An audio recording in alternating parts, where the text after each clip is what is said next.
हळदीचा प्रसंग, ढोलवर थाप पडते त्या क्षणी मुलगी, मुलगीची आई, मुलगीचे वडील या तीन लोकांची अवस्था पाहण्यासारखी असते। ढोलवर थाप पडली त्या क्षणी मुलगी, नवरी मुलगी, तिची माय आणि तिचे बाप या तीन लोकांची अवस्था पाहण्यासारखी असते। बोलता पण अर्थाकडे लक्ष नाही, पाहतात पण समोरचं काही दिसत नाही, अशा प्रसंगाला ते तोंड देतात। आणि तशा वेळेत नवरीच्या बापाला मंडपात कोणीतरी सांगावं की दादा आपल्याला एखादी वस्तू लागते, ती वस्तू तुम्ही घरातून घेऊन या। घरात कोणती वस्तू कुठे माणसाला माहिती नसते, म्हणून तो पत्नीला शोधतोय, माझी बायको ती वस्तू मला शोधून देईल या आशेनं पत्नीला शोधतोय। हॉलमध्ये पाहतो बाई दिसत नाही, किचन रूममध्ये पाहतो बाई दिसत नाही, बेडरूममध्ये पाहतो बाई दिसत नाही, बाई गेली कुठं? तर बाई अंधाराच्या एका कोपऱ्यामध्ये रडत होती। माणूस जवळ गेला, बाई रडते बघितलं आणि बघितल्याच्या नंतर बाईला प्रश्न केला, का ग काय रडते, काय झालं तुला? काय नाही वदनी। ए वेडी तू रडते, मला दिसतंय, बोल म्हणले, काहून रडत्या? नाही वदनी। ए वेडी, अगं मी तुझा पती आहे, मला सांगणार नाही कोणाला सांगणार आहे? तू रडते मला दिसलं ना, बोल ना काय झालं? तुला मंडपात कुणी काय बोललं का? तुझा कोणी अपमान केला का? म्हणले नाही वदनी। मग तू का रडते? बाईच्या डोळ्यात अश्रू होते। बाईनं सांगायला सुरुवात केली, धनी खरं सांगू का, दीदीला हळद लागली ना धनी, दीदीला हळद लागली ना धनी, तेव्हापासून दीदी सारखी रडते हो, दीदी सारखी रडते हो। तिच्या जवळ जा, तिच्या जवळ जा, तिला समजावून सांगा का बेटा तू रडू नकोस म्हणून। तो बाप म्हणतो, वेडी अगं तू माय आहेस, तू 10, 20, 50 नाही 100 बायांमध्ये बसून रडू शकते, पण मला नाही रडता येणार का? मी जर का रडलो ना, हा समाज मला कोणत्या नजरेनं बघेल? माणसासारखा माणूस काय बायवानी रडायला लागला? मला नाही रडता येणार। कदाचित लोक म्हणतील याच्याकडे पैसे नसतील म्हणून नाटकं करतोय की काय? अगं मला रडता येणार नाही। दोघं नवरा बायको रात्रभर हळदीच्या पूर्ण रात्रभर उशीत तोंड घालून रडतात महाराज। रात्र रडण्यात काढतात। सकाळी दिवस उजळला, नवरीचा बाप स्नान करून अंगणामध्ये मतलब ओट्यावर उभा, कोणीतरी नवीन व्यक्ती दारातून जातोय आणि नवरीच्या बापालाच प्रश्न केला, का हो दादा तुमच्या घराच्या समोर भला मोठा मंडप पक्वान्नाचं जेवणाचं साधन बनतंय, हे कशासाठी आणि कोणासाठी हो? तो माणूस वरवर मनाने सांगतो, दादा माझं पोरीचं लग्न आहे रे। वरवर मनानं सांगतो माझ्या पोरीचं लग्न आहे, पण अंतकरणातून आवाज निघतो, काय सांगावं दादा, काय सांगावं? ज्या पोराला मी बघितलेलं नाही, ओळखतही नाही, अशा पोराला मी माझं स्वतःचं काळीच दान करतोय रे दादा। दादा कधी नवरीचा बाप, नवरीची माय होऊन बघा। ज्याचं जडतं ना हे त्यालाच कळतं, इतरांना नाही ते काढायचं। थोडक्यात सांगू का, बँकमध्ये जातो ना आपण, बँकमध्ये गेल्याच्या नंतर ते मॅनेजर साहेबांना सांगा, मी पेन विसरलोय, तुमचा पेन द्या ना सही करायला। पेन देतात तर खरी, पण त्या पेनला अगोदर दोरीनं बांधून ठेवलेलं असते। 5 रुपयाचा पेन आहे तरी दोरी बांधून ठेवलेली या। नवरीची माय, नवरीचा बाप काय उदार अंतकरणाचे असतात। जन्माला आलेपासून तर 18 ते 20, 22 वर्षाची करतात आणि कोणत्या तरी परक्या पोराच्या स्वाधीन करतात। काय उदार अंतकरणाचे मायबाप असतात। लोक 5 रुपयाची पेन देताना सुद्धा विश्वास ठेवत नाही हो, इतका मोठा विश्वास पोरांवर टाकतात आणि त्या पोरांनी सुद्धा तेवढं खरं उतरलं पाहिजे अशी माझी इच्छा असेल हो, त्यांनी पण तेवढं खरं उतरायला पाहिजे। पुढे बोलेलच मी अजून। हा, लग्न संबंध आटोपल्या इथं, लग्न संबंध आटोपल्या इथं। आता प्रसंग आहे तो बिदाईचा, प्रसंग आहे तो बिदाईचा। आता पोरीला सासरी जायचे। इथं बसलेल्या प्रत्येक मायला आणि प्रत्येक बहिणीला माझी पाया पडून विनंती असेल, माय आज तुम्ही नवरदेवाकडनं जातात ना, कलोऱ्या बनून नवरदेवाकडनं जातात, लई वजनात राहतात काही काही बाया नवरदेवाच्या कलोऱ्या।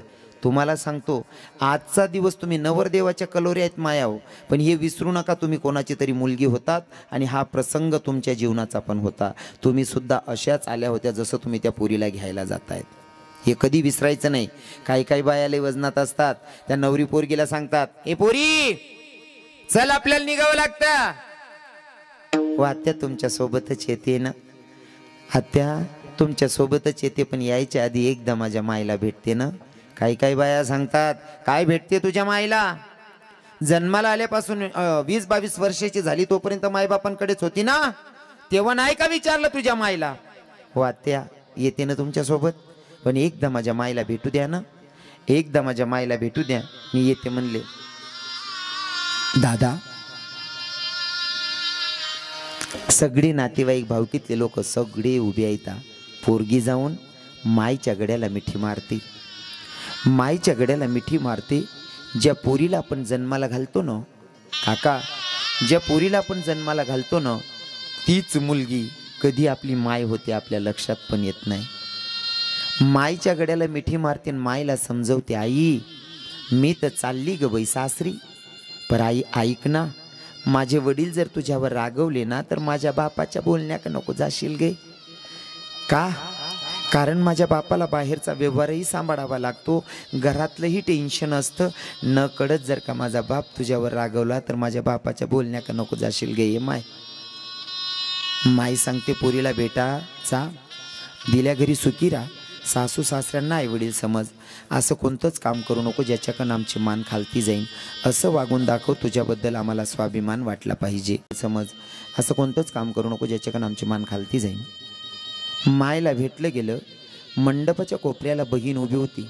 बहिणीच्याकडे धाव घेते, बहिणीच्या गड्याला मिठी मारते आणि बहिणीला सांगते, दीदी सारखी सारखी सावलीसारखी माझ्या मागं पुढे हिंडायची राणी. जर का तुझी आठवण आली ना बाई, जर का तुझी आठवण आली ना तर हातातला घास हातात आणि घशातला घास घशातच राहील ग दीदी. कशी जगेल मी तुझ्या वाचून. दादा, बहिणीला भेटलं गेलं. मंडपाच्या कोपऱ्याला भाऊ आहे. भावाच्या गड्याला मिठी मारते आणि भावाला सांगते, दादा माझ्याकडनं जर तुला मारलं गेलं असेल ना राजा तरी या बहिणीला माफ कर रे पिलू. तो भाऊ सांगतो, ताई तू मला मारलं ना बाई, तू मला मारलं ना ताई, मी त्या क्षणी विसरलो. फक्त रडायला एवढ्यासाठी येतंय ताई का तू फिरून कधी येशील म्हणून या घराचा एक एक कानानं कोपरा तुझी वाट बघेल गे दीदी. दादा, तो मंडपातला भाऊ सांगत होता का ताई तू फिरून कधी येशील म्हणून या घराचा एक एक कानानं कोपरा तुझी वाट बघेल. मला या अभंगातून तुम्हाला एक सांगावं वाटतंय. पोरींचे लग्न संबंध जुळवत असताना, पाया पडून माफी मागून बोलतो बरं, पोरींचे लग्न संबंध जुळवत असताना फक्त श्रीमंती बघून मुली देऊ नका. फक्त श्रीमंती बघून मुली देऊ नका. मुलगा संस्कारी आहे का ते बघा मगच मुली द्या. कारण मी गरीबाच्या घरी पण जेवतो आणि अब्जपतीच्या घरी पण जेवतो. लखपती करोडपतींचा विषय द्या सोडून. गरीबाच्या घरी पण जेवतो आणि अब्जपतीच्या घरी पण जेवतो. पण आतापर्यंत भाकरीची साईज कुठं बदललेली नाही. गरीबाच्या घरात जेवढी भाकर बनते ना तेवढीच करोडपतीच्या अब्जपतीच्या घरात पण बनते. म्हणून सांगतो, पोरींचे लग्न संबंध जुळवत असताना श्रीमंती बघू नका, मुलगा संस्कारी बघा मगच मुली द्या. का सांगतोय? हा प्रसंग, या प्रसंगाला मी स्पर्श करून बाहेर निघालोय म्हणून मी तुम्हाला सांगतो मायबापांना. कारण मी अभंग घेतल्याच्या नंतर मला आवर्जून सांगायला आवडतं, पोरींचे लग्न संबंध करत असताना सावधगिरीनं 2 नाही 4 वेळेस जाऊन इन्क्वायरी करा आणि मग मुली द्या. अजिबात लाज ठेवायची नाही. हे का सांगतो? आज जो प्रसंग मी तुम्हाला सांगणार आहे, हा प्रसंग कोण्या भावावर, कोण्या बहिणीवर, कोण्या माईवर, कोण्या बापावर येऊ नये म्हणून मी तुम्हाला सावध करतोय आजच्या कीर्तनातून. कारण माझ्या स्वतःच्या बहिणीचे लग्न संबंध माझ्या बापानं जुळवले. माझ्या बहिणीचे लग्न संबंध माझ्या बापाने जुळवले. लोक लखपती होते, करोडपती लोक होते, श्रीमंत लोक होते. जेव्हा माझ्या बहिणीला बघायला आले का ज्ञानदादा, बघितल्याच्या नंतर त्या लोकांचा चेहरा बघितल्याबरोबर मी ओळखलं, हे लोक लय 150 येतात असं. आणि एवढी तर माझी राधाराणी कृपा करते. माणसाचा चेहरा बघून आपण सांगू शकतो याची अवकात काय असेल. तेवढी ताकद माझ्या राधाराणीनं दिलेली. त्या लोकांना बघितलं. मी माझ्या बापाला सांगितलं, म्हणलं मला हे लोक व्यवस्थित वाटत नाही. माझा बाप मला बोलला, म्हणे तुम्हापेक्षा जास्त पावसाळे खाल्ले आहेत का? आता माझ्यासारख्या पोरानं जर विरोध करायचा म्हणला आणि तुमच्यासारखे कोणी वरिष्ठ बाबांनी जर बघितलं, काय म्हणणार? कसला कीर्तनकार आहे, बापाच्या पुढं पुढं शहाणपणा करतो. माझा नाविलाज झाला. माझ्या बापानं माझ्या बहिणीचे लग्न संबंध जुळवले.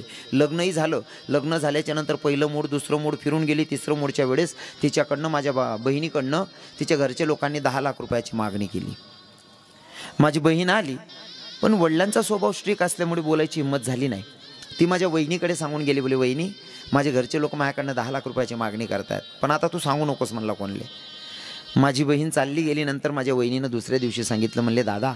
म्हणलं काय वहिनी? हो आपल्या ताईकडनं तिचे घरचे लोक 10 लाख रुपयाची मागणी करतात. म्हटलं वहिनी तुम्ही मला सांगायला पाहिजे होतं. म्हणले ताई सांगत होते अजिबात कोणाला सांगू नका, आत्ताच लग्नामध्ये एवढा खर्च झाला आहे, पुन्हा रक्कम छोटी नाही ना, आपल्या गरिबांसाठी 10 लाख रुपये लई झाले, 10 लाख रुपये मागतायत म्हणल्यावर नका सांगू म्हणले. त्या लोकांच्या मनातून काही दिवसानंतर स्वार्थ निघून जाईल. माझी ताई चालली गेली. पण मला नंतर माहिती पडलं लगेच पाठवणं घ्यायला चुकीचं होईल. मग मी प्रसंग बघत होतो. बरोबर रक्षाबंधनचा प्रसंग बघितला आणि मी माझ्या मोठ्या दादाला सांगितलं, म्हणलं दादा तुम्ही जाण ताईला घेऊन या. माझा मोठा दादा गेला, माझ्या बहिणीला घेऊन आला.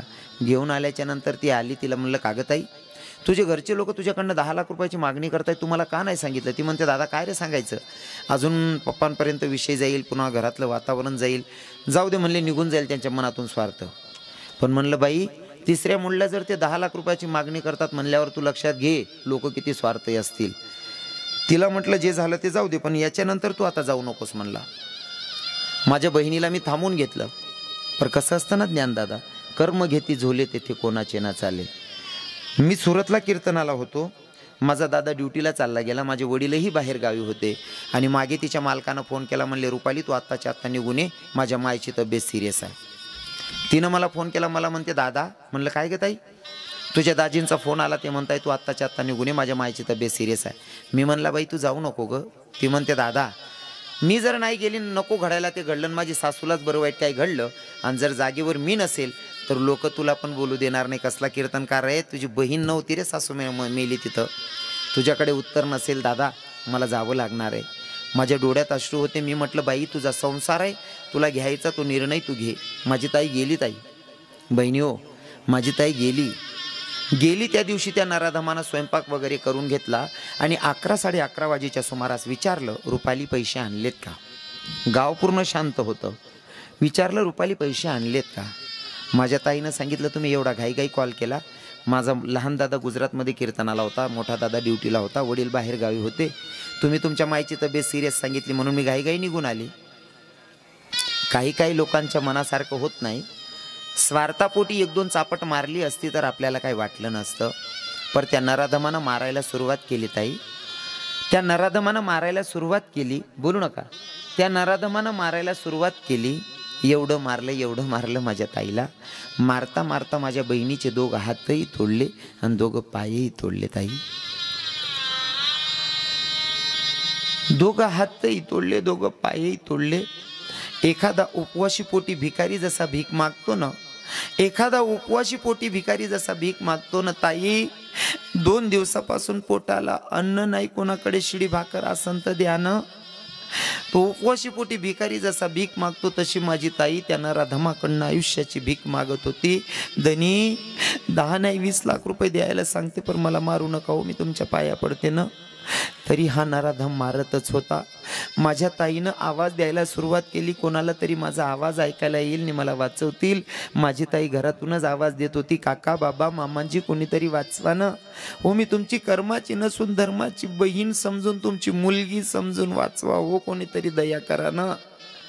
गल्लीत ते लोक तिचा आवाज ऐकत होते. या नराधमानं कापड घेतलं आणि माझ्या बहिणीच्या तोंडात कोंबलं का तिचा आवाज बाहेर नाही याय पाहिजे. आता हात मोडलेले, पाय तुटलेले, तिच्याकडनं उठलं जात नाही. आवाज द्यायचा तर तोंडात कापड आहे, कसा आवाज देणारा? त्या नराधमानं माझ्या ताईच्या गळ्यात दोर टाकला. खेचत जिन्यानं घेऊन गेले आणि दुसऱ्या मजल्यावर जाऊन माझ्या ताईला गळफास लावून मारलं. दादा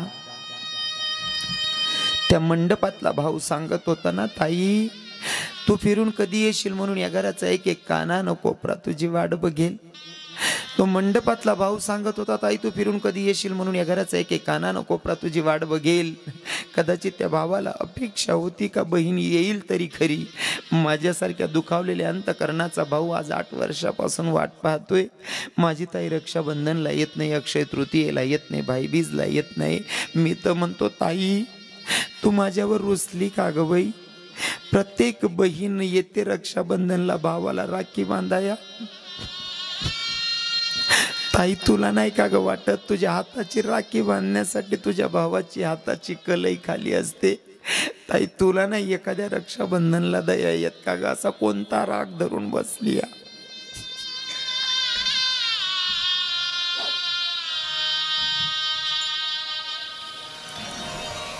दादा ज्याचं जडतं ना, ज्याचं जडतं ना हे त्यालाच कळतं, इतरांना नाही ते कळायचं. प्रत्येक रक्षाबंधनला, प्रत्येक अक्षय तृतीयेला वाट पाहतोय. कदाचित माझ्यावर रुसली असन की काय. तो मंडपातला भाऊ सांगत होता, ताई तू फिरून कधी येशील म्हणून या घराचा एक एक कानानं कोपरा तुझी वाट बघेल गे दीदी. दादा, मी प्रत्येक माईला आणि प्रत्येक बापाला एकच विनंती करेल, पोरींचे लग्न संबंध जुळवत असताना फक्त श्रीमंती बघू नका हो, पोरं संस्कारी बघा मगच मुली द्या. आज रविकिरण महाराज 2 तास तुम्हाला हसवणारा मुलगा, जेव्हा पण बहिणीची आठवण येते ना 2-2 तास रडत बसतो.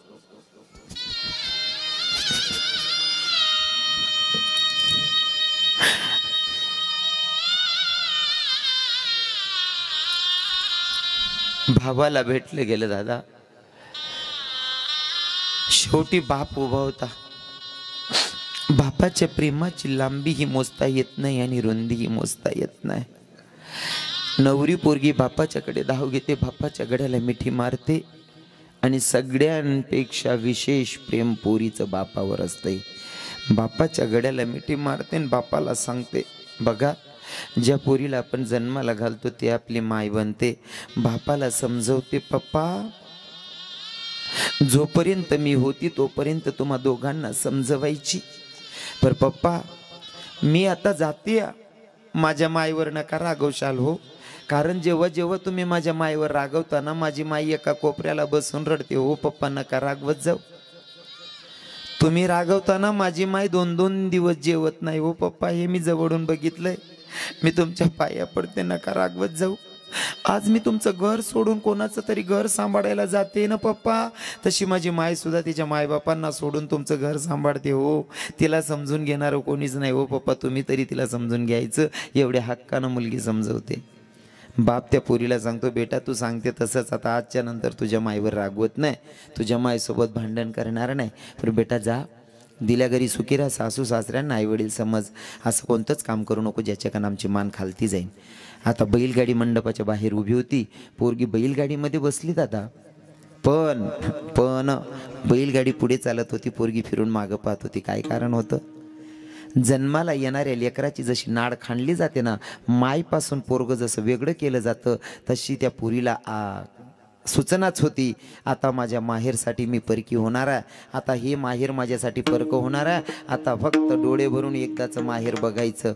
बैलगाडी पुढे चालत होती, पोरगी फिरून मागं बघत होती आणि बसलेल्या त्या बायांना सांगत होती, हो ताई ते जे घर दिसतंय ना ते माझ्या बापाचं आहे. हो ताई ते घर दिसतंय ना, ती गली दिसते ना, ती पूर्ण माझ्या काकाबाबांची आहे.